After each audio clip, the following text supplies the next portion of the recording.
সত্য ঘটনা অবলম্বনে একজন আর্মি অফিসার ও তার স্ত্রীর আত্মজীবনী নিয়ে 2024 সালে মুক্তি পাওয়া তামিল আমারন মুভির গল্পটি শেয়ার করতে যাচ্ছি আজ। আর্মিরা নিজেদের পরিবারকে সময় দিতে পারে না।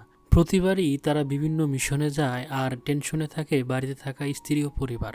লং ডিস্টেন্স রিলেশনশিপ মেনটেন করতে হয় তাদের। বহুদিন পর পর স্বামী স্ত্রীদের মধ্যে দেখা হয়, যা একজন স্ত্রীর জন্য কতটা কষ্টদায়ক হতে পারে সেটা একমাত্র তার ওই স্ত্রী বুঝতে পারবে। তাহলে আর কথা না বাড়িয়ে তাদের প্রেম কাহিনী, বিয়ে, পরবর্তী জীবনে কি হয় সেই গল্পে চলে যায়। গল্পের শুরুতেই আমরা ইন্দুকে দেখতে পাই যে তার মেয়েকে নিয়ে আকাশপথে কোথাও যাচ্ছে। এরোপ্লেনে থেকে বাইরের সমুদ্রের দিকে তাকিয়ে আকাশ এবং সমুদ্রের সম্পর্কের সাথে নিজেকে তুলনা করছিল। তার সাথে তার স্বামীর দূরত্ব যেন আকাশ আর ওই সমুদ্রের মতোই। এরপর ইন্দু তার ল্যাপটপে নিজের স্বামীর ছবি বের করে। তার স্বামীর নাম মুকুন্দ, সে একজন আর্মির মেজর ছিল। এরপর ফ্ল্যাশব্যাকে গল্পটি দেখানো হয়। মুকুন্দ তার টিমমেট সৈনিকদের নিয়ে এক্সারসাইজ করছিল। অন্য এক সৈনিকের সাথে সে কম্পিটিশন করছে আর অন্য সৈনিকরা তাকে বাহবা দিচ্ছিল। ঠিক তখনই আতর্কিতভাবে তাদের উপর হামলা হয়। চারিদিক থেকে তাদেরকে লক্ষ্য করে গুলি ছোড়া হয়। সবাই হামলা মোকাবেলা করতে যার যার পজিশন নিয়ে নেয়, কিন্তু হঠাৎই দেখতে পায় মুকুন্দ আহত হয়েছে। মুকুন্দ ও আরও এক সৈনিক রক্তাক্ত। ক্যাম্পে দ্রুত তাদের ট্রিটমেন্ট করতে নিয়ে যাওয়া হয়, কিন্তু সেখানে গিয়ে দেখতে পায় শরীরে রক্ত না, সেটা আসলে একটা কেমিক্যাল। মুকুন্দ তখন হেসে দেয়, আসলে তাদের উপর কোনো হামলা হয়নি, এটা মুকুন্দর একটি প্ল্যান ছিল। মুকুন্দ তার সৈনিকদের বোঝাতে চেয়েছিল তাদের উপর যে কোনো পরিস্থিতিতে হামলা হতে পারে, তাই সবাইকে সবসময় প্রস্তুত থাকতে হবে। এরপর কর্নেল দাবাজের ফোন আসে মুকুন্দর কাছে। কর্নেল জানায় পার্লামেন্টে আক্রমণকারী আফজাল গুরু মারা গেছেন, তাই এখন কাশ্মীরে আরেকটি বড় টেররিস্ট আলতাফ বাবা অবশ্যই বের হবে। আলতাফ কাশ্মীরের সন্ত্রাস তৈরি করেছে। কাশ্মীরকে স্বাধীন করার জন্য তার সন্ত্রাস বাহিনী রয়েছে। তাই কর্নেলের নির্দেশে আলতাফকে ধরার জন্য মুকুন্দ তার টিমমেট নিয়ে কাশ্মীরে চলে আসে। আলতাফ কাশ্মীর থেকে গাড়ি নিয়ে অন্যত্রে চলে যাচ্ছিল। তখন মুকুন্দ আলতাফের পথ আটকায় তাকে ধরার জন্য, আর তখন তাদের সাথে সৈনিকদের গোলাগুলি চলতে থাকে। আলতাফের ভক্তবৃন্দরা আলতাফকে বাঁচাতে ছুটে আসে। আর্মিদের উপর ইট পাটকেল ছুটতে থাকে। লতিফ নামে একজন আলতাফের চরম ভক্ত ছিল, যে তাকে আইডল মানত। সে তাকে গাড়িতে উঠিয়ে নিয়ে পালিয়ে যায়। এই ঘটনার সময়ই মুকুন্দ তার টিমমেটদের সাথে এই ছবিটি তুলেছিল। কিন্তু ইন্দুর সাথে মুকুন্দর কিভাবে পরিচয় হয়, তখন আবার গল্পটি ফ্ল্যাশব্যাকে নিয়ে যাওয়া হয়। ইন্দু আর মুকুন্দ দুজনে একই কলেজে পড়ালেখা করত। কলেজের একটি ফাংশনে র্যাম্প ওয়ার্ক শো কম্পিটিশনের জন্য কলেজের ম্যাডাম ইন্দুকে সিলেক্ট করে। এরপর র্যাম্প ওয়ার্ক ট্রেনিং এর জন্য ইন্দুকে মুকুন্দর কাছে পাঠানো হয়। এখানেই দুজনের প্রথম পরিচয় হয়। মুকুন্দ ইন্দুকে র্যাম্প ওয়ার্কের জন্য খুব ভালোভাবে প্রশিক্ষণ দেয়। এরপর কম্পিটিশনের দিন ইন্দু শাড়ি পরে হালকা সাজে স্টেজে র্যাম্প ওয়ার্ক শো করে। তার পারফরমেন্স দেখে মুকুন্দ অবাক দৃষ্টিতে তাকিয়ে থাকে। ইন্দু র্যাম্প ওয়ার্ক করলেও ইন্দুর নজর ছিল মুকুন্দর দিকে। এরপর এই কম্পিটিশনে ইন্দু চ্যাম্পিয়ন হয়। এরপর মুকুন্দকে একা বসে থাকতে দেখে ইন্দু তার কাছে আসে তার সাথে কথা বলার জন্য। মুকুন্দ নিজের একটা স্বপ্নের কথা তাকে জানায়। তার একটা বড় স্বপ্ন ছিল সে আর্মি হবে, কিন্তু তার মা বাবা কেউই চায় না সে আর্মি হোক। ইন্দু তখন বলে, আমি তোমার জন্য দোয়া করব তুমি যাতে আর্মিতে সিলেক্ট হও, কারণ কিছুদিন পরেই মুকুন্দের পরীক্ষা। মুকুন্দের সবকিছু শোনার পর ইন্দু তার উপর ইমপ্রেস হয়ে যায়। তারা দুজনে ধীরে ধীরে প্রেমে পড়তে শুরু করে। ইন্দু কাগজের নাম্বার লিখে মুকুন্দকে ছুঁড়ে মারে। এরপর থেকেই তাদের প্রেমের সূচনা হয়। তারা একে অপরকে খুব ভালোবেসে ফেলে। একদিন মুকুন্দ ইন্দুকে ফোন করে জানায়, আমি আর্মিতে সিলেকশন হয়ে গেছি। এই কথা শুনে ইন্দু ভীষণ খুশি হয়। তখন মুকুন্দ ফোনে তাকে আই লাভ ইউ বলে। পরবর্তী দৃশ্যে দেখি মুকুন্দ ইন্দুকে নিয়ে সরাসরি বাসায় এসে বাবা মায়ের সাথে পরিচয় করিয়ে দেয় এবং তাদেরকে জানায় তাকে সে ভালোবাসে। এই মেয়ে তার গার্লফ্রেন্ড। মুকুন্দের দুই বোন ও বাবা ইন্দুকে আপন করে নিলেও মুকুন্দের মা আপত্তি পোষণ করে, কারণ ইন্দুর সাথে তাদের ধর্মের ভিন্নতা রয়েছে। ইন্দু খ্রিস্টান আর তারা হিন্দু, তাছাড়া ভাষাগত ঐতিহ্যের ভিন্নতা রয়েছে। সবকিছু মিলিয়ে মুকুন্দর মা আপত্তি পোষণ করে। এরপর মুকুন্দ আর্মি ট্রেনিং করতে চলে যায়। দীর্ঘদিন যাবৎ সে আর্মি ট্রেনিং নেয়। ট্রেনিং শেষে এক একজনের এক এক জায়গায় পোস্টিং হবে। মুকুন্দ ট্রেনিং শেষ হয়ে যাওয়ার পর আর্মি ট্রেনিং একাডেমিতে ইন্দু দেখা করতে চলে আসে। বহুদিন পর তাদের দেখা করার সুযোগ হয়। কিছুক্ষণ পর মুকুন্দের মাও ছেলেকে দেখতে চলে আসে। ইন্দুকে নিয়ে মুকুন্দের মায়ের যে আপত্তি ছিল এখন সেটা আর নেই। ইন্দুকে সে মেনে নিয়েছে। এরপর মুকুন্দ ইন্দুকে জানায় তাদের সম্পর্কের ব্যাপারে ইন্দু যেন তার পরিবারের সাথে কথা বলে। এরপর ইন্দু বাসায় ফিরে গিয়ে তার পরিবারের কাছে মুকুন্দর ব্যাপারে সবকিছু খুলে বলে, তাদের সম্পর্কের কথা জানায়। তখন ইন্দুর বড় ভাই খুব মেজাজ দেখাতে থাকে, আর ইন্দুর বাবা মুকুন্দর ব্যাপারে সব জানার পর বলে ধর্মের ভিন্নতা কিংবা সংস্কৃতি এসব কোনো কিছু ম্যাটার করে না, কিন্তু সব থেকে বড় সমস্যা হচ্ছে সে তার মেয়েকে কোনো আর্মি অফিসারের সাথে বিয়ে দিবে না। এটা শুনে ইন্দুর মন ভীষণ খারাপ হয়, কিন্তু এই ব্যাপারে মুকুন্দকে সে কিছু জানায় না। এরপর মুকুন্দের পোস্টিং পড়ে ইন্ডিয়া পাকিস্তানের বর্ডারে। তাই মুকুন্দকে বিদায় জানাতে বাবা মা, দুই বোন ও ইন্দু স্টেশনে এসেছে। এরপর ইন্দু মুকুন্দকে বলে একটু সাইডে আসবে। এরপর সাইডে গিয়ে ইন্দু মুকুন্দকে বলে, আমি অনেক মুভিতে দেখেছি আর্মিরা তাদের স্ত্রী লাভারের ছবি নিজের ওয়ালেটে যত্ন করে রেখে দেয়, তাই তোমার কাছে প্লিজ আমার অনুরোধ, আমার একটা ছবি তোমার ওয়ালেটে রেখে দাও। এরপর মুকুন্দ ইন্দুর একটা ছবি তার ওয়ালেটে রেখে দেয়, আর ইন্দু ভীষণ খুশি হয়। এরপর মুকুন্দ সবাইকে বিদায় জানিয়ে ট্রেনে চলে যায়। ওই মুহূর্তে সকলেই খুব ইমোশনাল ছিল, আর এখান থেকে ইন্দু ও মুকুন্দর লং ডিস্টেন্স রিলেশনশিপ শুরু হয়। এরপর ইন্দুর বাবা ও ভাই মুকুন্দর বাড়িতে আসে এবং মুকুন্দর বাবা মাকে জানায় তার মেয়ে তার ছেলের সাথে বিয়ে দিতে রাজি নয়, কারণ তারা কেউই আর্মি পছন্দ করে না। তাছাড়া ইন্দুর পড়ালেখা শেষ হয়ে গেছে প্রায় 2 বছর। সে একবারের জন্য নিজের ভূমিতে ফিরে আসেনি, সে চেন্নাই পড়ে আছে। আর তখনই ইন্দু ভেতর থেকে বের হয়ে আসে। ইন্দুকে এখানে দেখে তারা সবাই অবাক হয়ে যায়। আসলে ইন্দু চেন্নাই জব করছে, তাই মুকুন্দের বাসায় থাকে। ইন্দুর বাবা ইন্দুকে এখানে দেখে রাগারাগি শুরু করে, এর জন্য ইন্দুকে বাবার সাথে চলে যেতে হয়। এরপর ইন্দু এইসব ঘটনা মুকুন্দকে ফোন করে জানায়।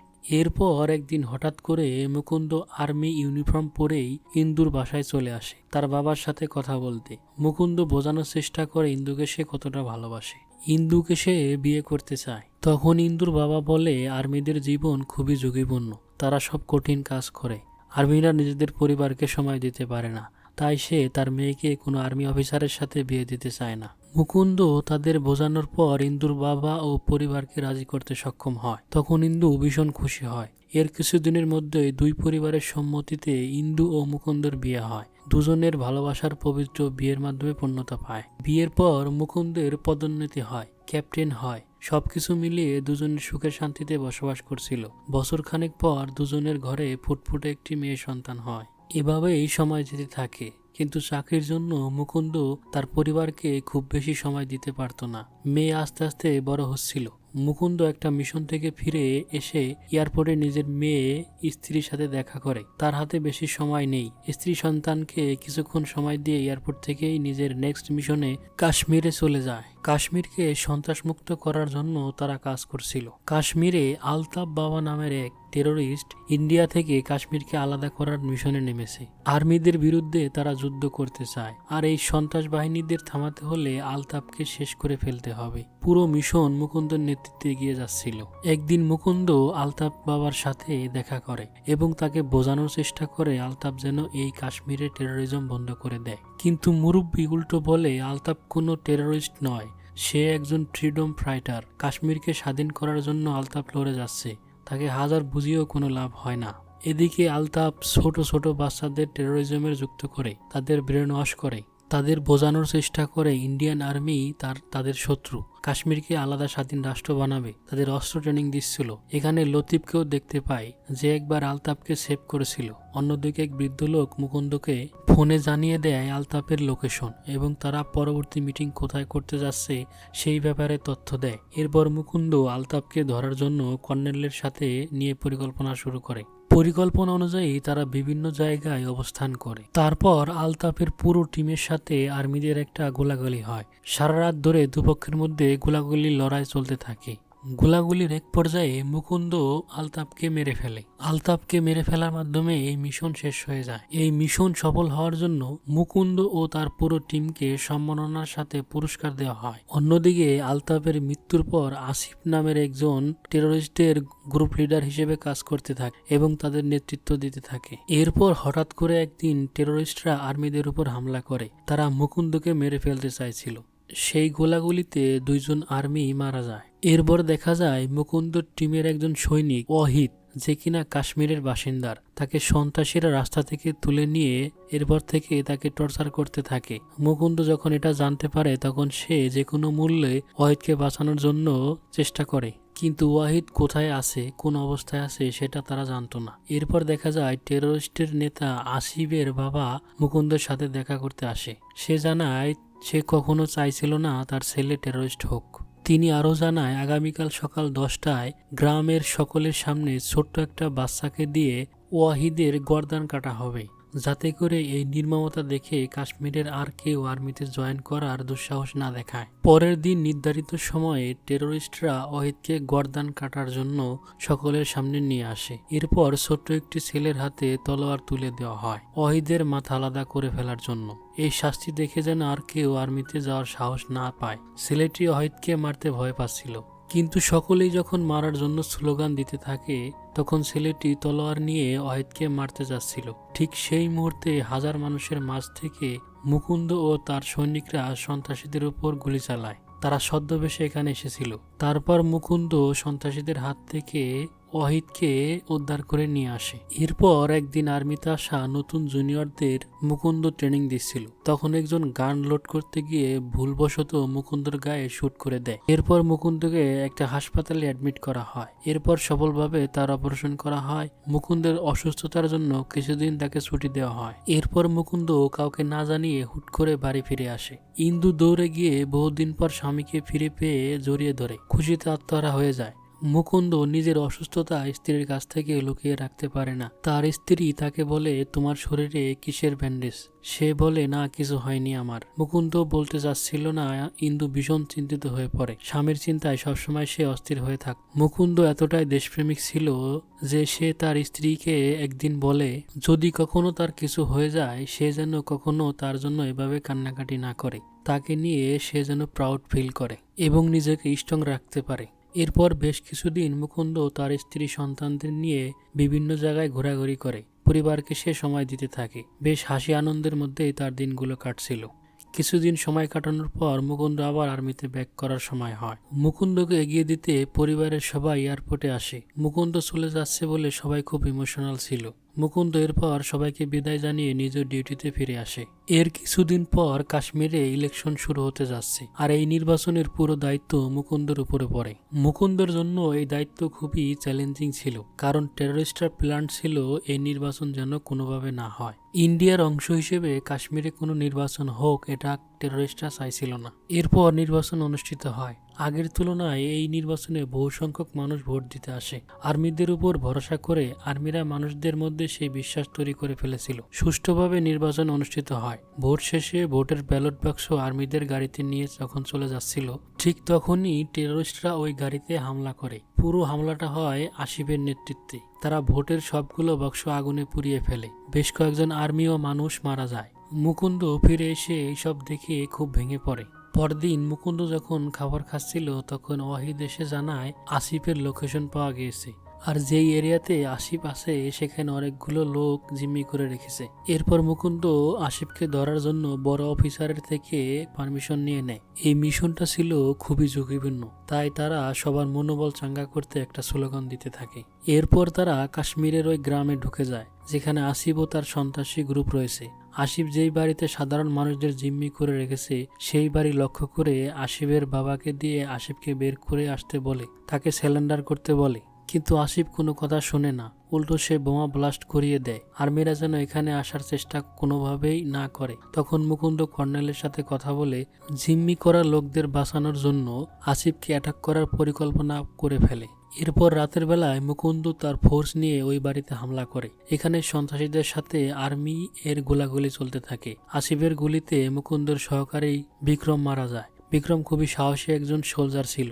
মুকুন্দ তার জীবনের রিস্ক নিয়ে আসিফের মোকাবেলা করতে শুরু করে। আসিফের সাথে তার অনেকক্ষণ পর্যন্ত ফাইট হয়। এরপর এক পর্যায়ে গিয়ে আসিফকে সে মেরেই ফেলে, কিন্তু এসবের মাঝে মুকুন্দর শরীরে একটা গুলি লেগে যায়। এরপরও মুকুন্দ নিজেকে স্ট্রং রেখে বিল্ডিং থেকে বেরিয়ে আসে এবং হাত তুলে সবাইকে বুঝিয়ে দেয় এই মিশনে তারা সাকসেসফুল হয়েছে, এখন আর কোনো ভয় নাই। এরপর মুকুন্দ নিজেকে আর ধরে রাখতে পারে না, সে হঠাৎ করে পড়ে যায়। তখন সবাই বুঝতে পারে মুকুন্দর গুলি লেগেছে। সবাই দৌড়ে আসে মুকুন্দকে বাঁচানোর জন্য। মুকুন্দর শরীর থেকে অনেক রক্তক্ষরণ হচ্ছিল। মুকুন্দকে দ্রুত গাড়িতে করে হাসপাতালে নিয়ে যাওয়ার চেষ্টা করা হচ্ছিল। তার অবস্থা খুবই খারাপ, কিন্তু হাসপাতালে যাওয়ার আগেই মুকুন্দ মৃত্যুবরণ করে। তার এই মৃত্যু দেখে সৈনিকরা কান্নায় ভেঙে পড়ে। কর্নেলও নিজের চোখের পানি ধরে রাখতে পারে না। তারপর কর্নেল মুকুন্দের বাবা মাকে ফোন করে ছেলের মৃত্যুর খবর জানায়। তখন তার বাবা মা কান্নার আহাজারি করতে থাকে। এদিকে ইন্দু তার বাবার বাড়িতে ছিল, সে তার মেয়েকে নিয়ে ঘুমিয়েছিল। এরপর কলিং বেল বেজে উঠলে ইন্দু দরজা খুলে দেখতে পায় তার ভাই দাঁড়িয়ে আছে। এরপর ইন্দুকে তার ভাই তার স্বামীর মৃত্যুর খবরটা বলে, কিন্তু ইন্দু কোনো মতে বিশ্বাস করতে চাইছিল না। তখন ইন্দু তার স্বামীর নাম্বারে ফোন করে। ফোনটা অন্য কেউ রিসিভ করে সত্যিটা তাকে জানিয়ে দেয়। তখন ইন্দুর বুক ফেটে কান্না আসে। সে এই কষ্টে কিভাবে সহ করবে সে কোনোভাবে নিজেকে ঠিক রাখতে পারছিল না। এরপর মুকুন্দকে রাষ্ট্রীয় সম্মাননার সাথে শহীদের মর্যাদা দেওয়া হয়। তখন মুকুন্দের পরিবারের সবাই খুব কান্নাকাটি করলেও ইন্দু অনেক স্ট্রং ছিল, কারণ মুকুন্দ তাকে একবার বলেছিল, আমার যদি কিছু হয়ে যায় নিজেকে নিয়ে গর্ববোধ করো, কারণ তার স্বামী নিজের দেশের জন্য শহীদ হয়েছে। এটা তার এবং তার স্ত্রীর জন্য অনেক গর্বের বিষয়। এরপর ইন্দু এবং তার মেয়ে মুকুন্দর কফিনের পাশে দাঁড়িয়ে শেষবারের মতো তাকে বিদায় দেয়। এরপর একজন সৈনিক ইন্দুকে তার স্বামীর ওয়ালেট দিয়ে বলে মুকুন্দ মৃত্যুর আগে তাকে বলে গিয়েছিল ইন্দুকে সে অনেক ভালোবাসে। এরপরের দৃশ্যে বর্তমানে চলে আসে। ইন্দু নিজের পরিবারকে নিয়ে প্রেসিডেন্টের কার্যালয়ে যাচ্ছিল, কারণ আজকে মুকুন্দকে মরণোত্তর আমরণ পুরস্কার দেওয়া হবে। স্ত্রী হিসেবে এই পুরস্কার সে গ্রহণ করবে এবং সেখানে মুকুন্দকে আজীবন স্মরণ করে রাখার জন্য একটা স্ট্যাচু স্থাপন করা হয়। মুকুন্দ মারা গিয়েও সকলের মাঝে অমর হয়ে বেঁচে থাকবে চিরদিন। সবশেষে এই গল্পের আসল মুকুন্দ ও তার পরিবারের কিছু ছবি দেখানো হয়। সেই সাথে একজন দেশপ্রেমিক ও বীর শহীদের গল্পটি এখানে শেষ হয়ে যায়।